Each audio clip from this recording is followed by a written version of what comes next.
Já, það var gífurlega svekkjandi tap hérna á Þróttarvelli en samt sem áður fínasta frammistaða, ekki?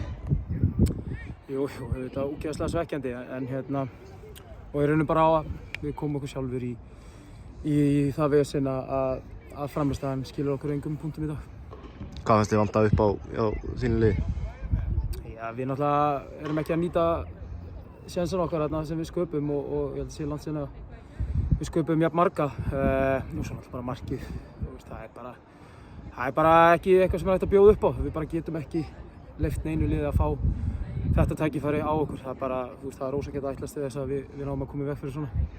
Ég veit bara einungis 1 mark í deildinni eftir 4 umferðir. Hvað er að skeiða þarna með þið að fá færi eins og í þessum leik? Er þetta bara gæðaleysi fyrir framan markið?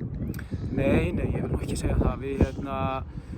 Við fengum færi loksins í dag. Við höfum ekki verið að skapa okkur mikið af færum en mér fannst þið gera vel í dag.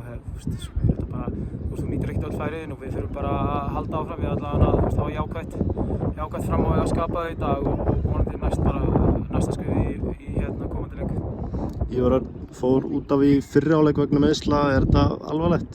Hann er allavega draghaltur og fekk slík á hnéð, þannig að það er vel bólgi núna, þannig að það er eitthvað sem kemur bara ljós á næstu og gerir ráð fyrir. Birnir Breki komur þetta mjög sprækur inn, ertu ekki ánægður með innkoma hans? Jú, klárlega, hann átti þetta fínt skot og kom sér í góða stöður í teignum og aggressífur, bara klárlega og hann hefur bara staðið sér vel í því hlutverki sem ætlast til á honum hingað til og þannig ég get ekki sett neitt út á hans frammistöðu í dag. Annar ungur leikmaður Magnús Arnar, hann byrjar á miðjunni í dag og bara skilaði góðri vakt, eða ekki?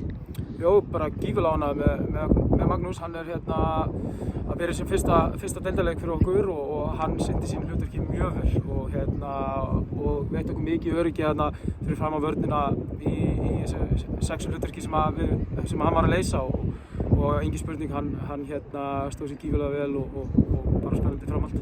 Takk hérna.